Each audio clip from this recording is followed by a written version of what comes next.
Hi, this is Ed Amoroso from TAG. I want to welcome you to a discussion that I have been looking forward to. I have my friend Terry here from Amenaza. Terry and I have been talking together about a year now on a pretty regular basis about his very wonderful approach to doing analysis of the security of systems in a very structured way using something that's referred to as attack trees. I love it. And Terry, thanks for making the time today. I've been looking forward to talking to you. My pleasure. Glad to be here. Here from up in Canada. You're in the nice, comfortable weather in Canada today. Yes, we're here in the Great White North in Western Canada, Calgary, Alberta. That's fantastic. Terry, real quickly in a nutshell, tell us a little bit about what you do at Amenaza. Then we're going to get into the tech. I can't wait to ask you a little bit about how you've implemented things, but just a real quick summary of the company. Sure. Let me start by saying, I'm going to do something really off the wall here and mention that, I have two daughters, and one when she was quite young used to love watching Disney's Little Mermaid. And I think that there's a line in Little Mermaid that really describes what we do and what we are. And Ariel in Little Mermaid said, "Gadgets and gizmos aplenty, but I want more."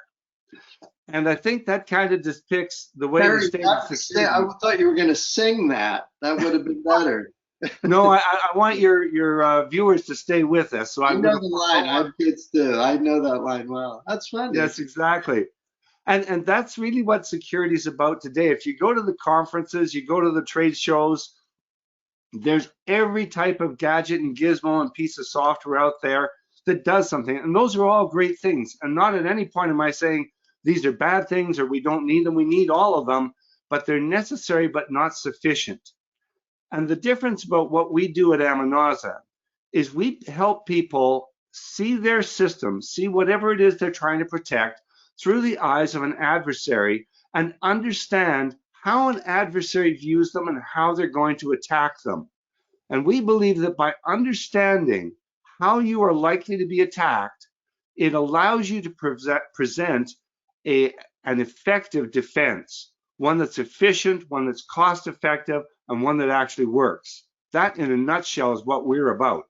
Now, you're building these hierarchical structures that we call an attack tree. Walk me through how one constructs such a thing and how I would ultimately make use of it. Is it the process of constructing that's useful? Is it the artifact that results that's useful? Is it both? Share with us your insight.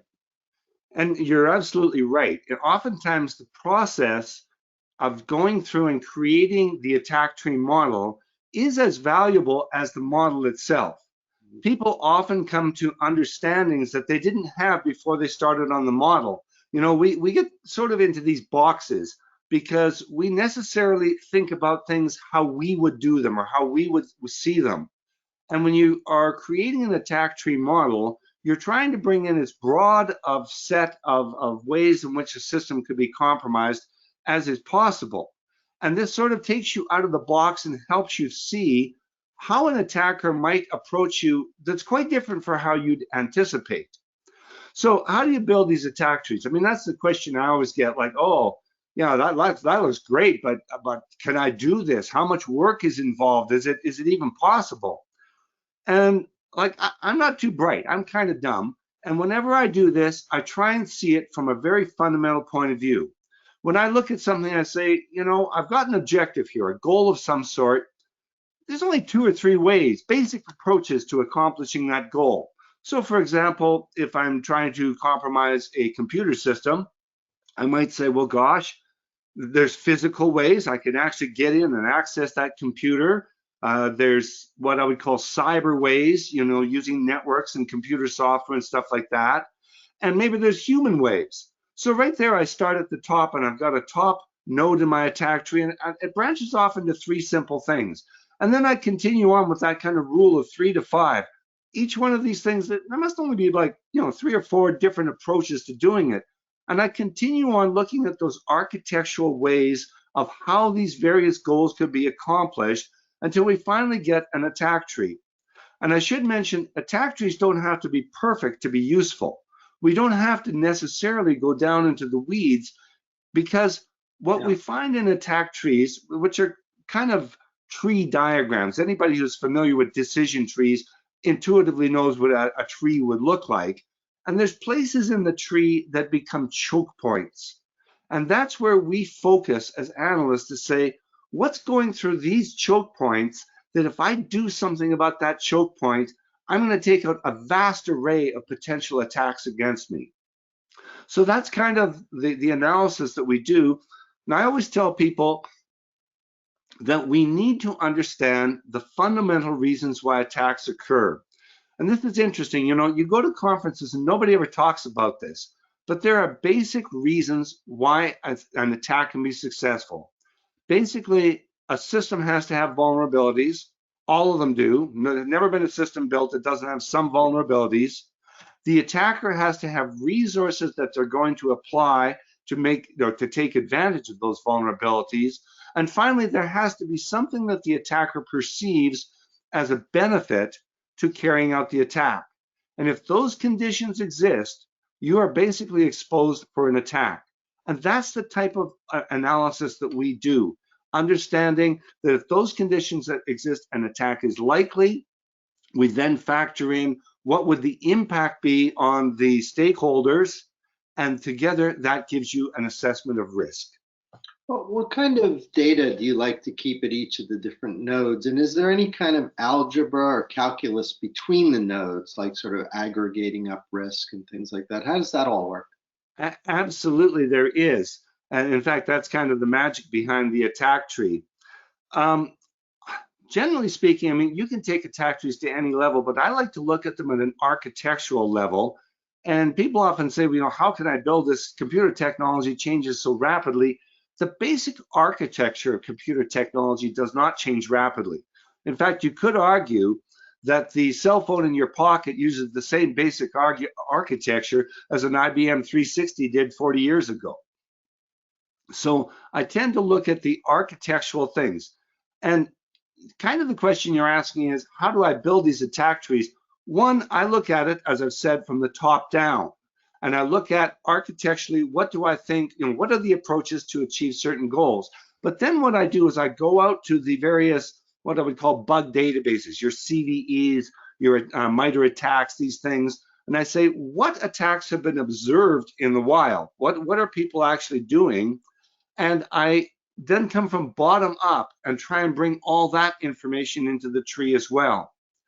As far as the math behind the attack tree, what we do is we create aggregation functions so that, for example, if an adversary has to spend a certain amount of technical ability or perhaps some money to do something, or they need physical presence, we have these aggregation functions that as the various operations that they perform are brought into a particular, what we call attack scenario, we're able to sum up and say, to do the entire attack from soup to nuts, all the steps in it, it's going to cost the attacker this type of resources.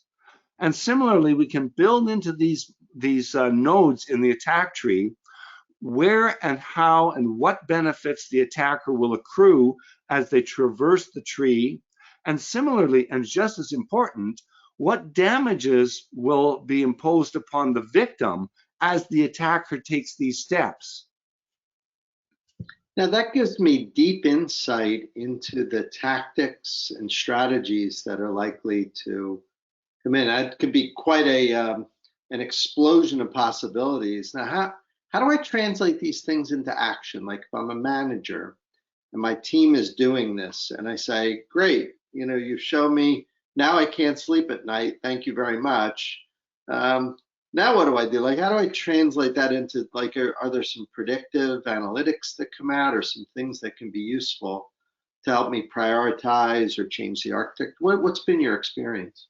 Well, very much there are things that the manager can do. And what we're really trying to do is move things, these decisions, these critical decisions out of the hands of the techies and into management where those decisions should reside.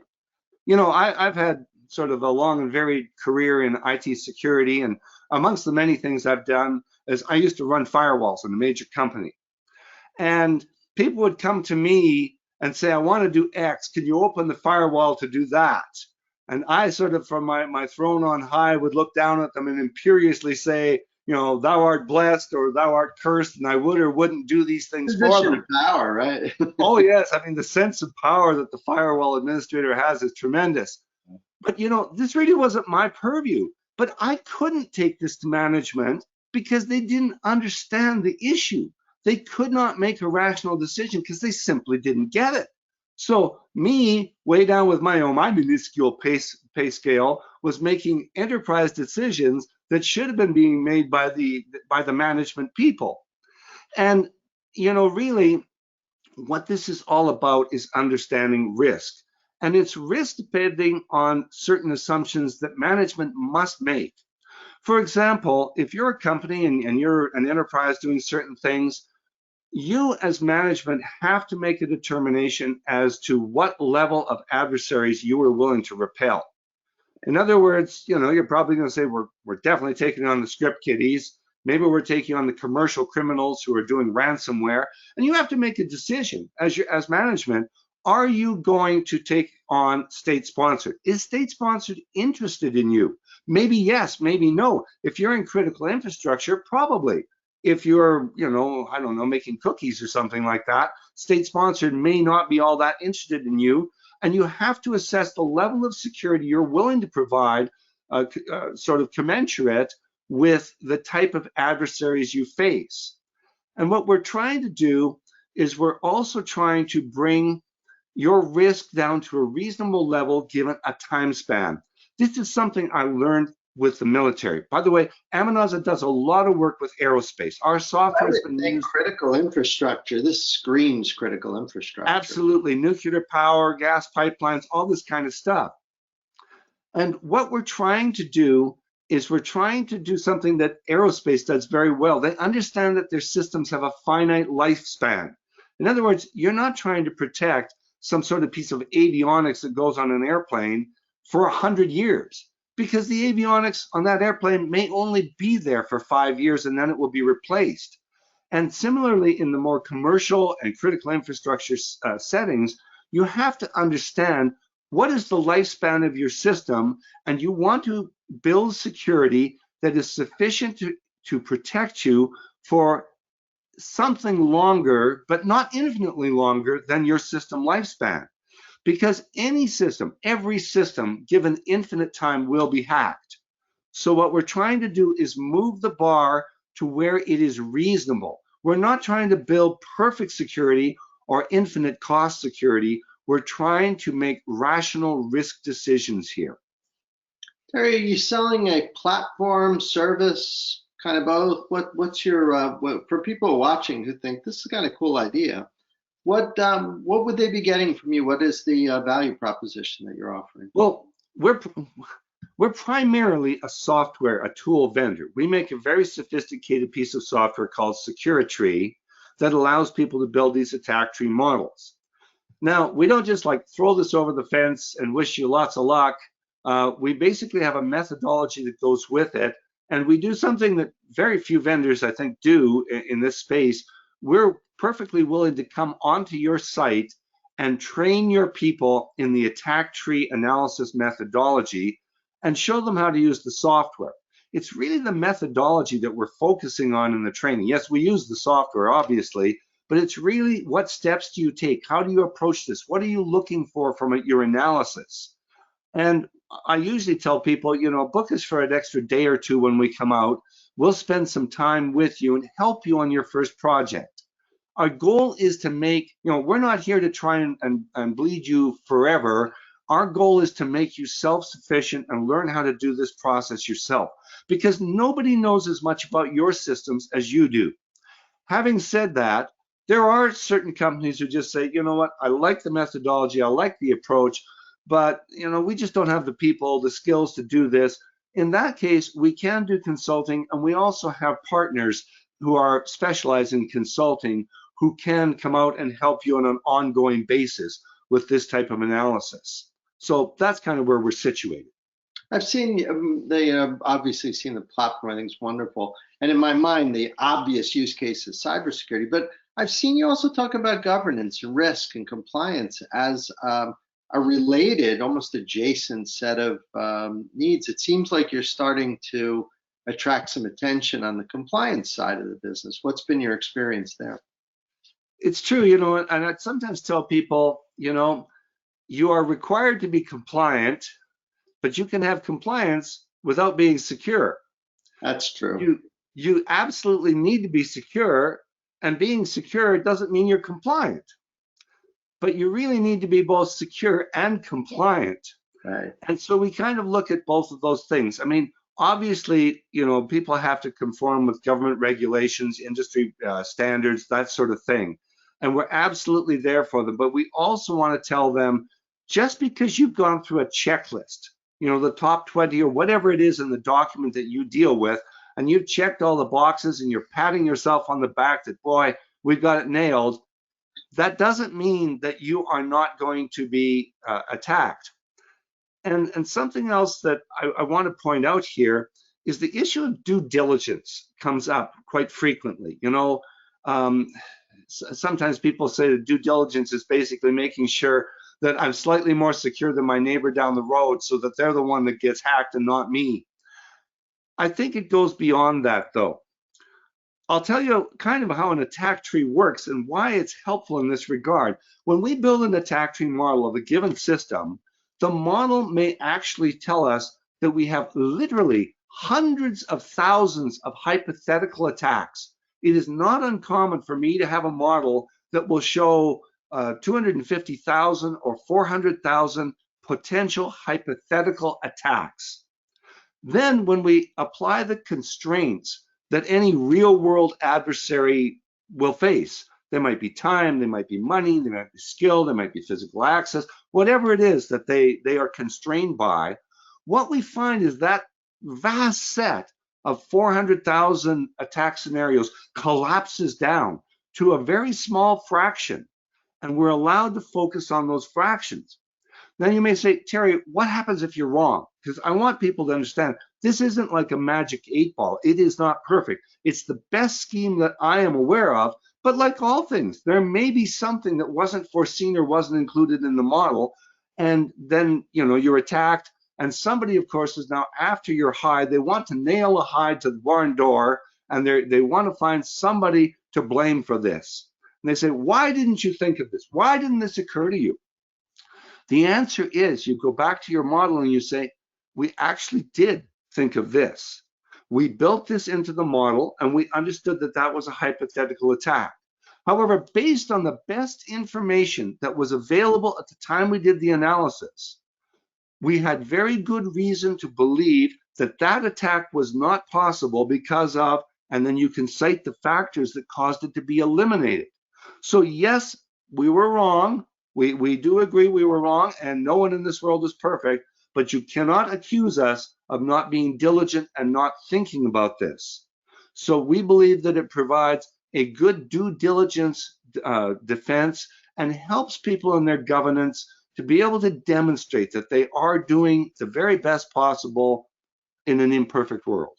I sure hope people watching take you up on the offer. What's the best place for them to be in touch with you? Would it be the website, or how can they do a POC with you? Absolutely. Come to our website, www.amenaza.com. That's amen with AZA.com tacked on the bottom. Amenaza, by the way, means threat or menace in Spanish. Always wonderful catching up. I think very highly of this technique, and I think very highly of the way you guys have implemented it. I hope people, particularly who are working in environments where there's real consequence to an attack, could be life critical. This is something they should be doing. Understand? I can't think of any reason not to. So hopefully you'll get your phone will be ringing off the hook after we pop the video up. Thank you so much for your time. It's been great chatting with you. Thanks, Terry. And for the rest of you watching, we'll see you all next time.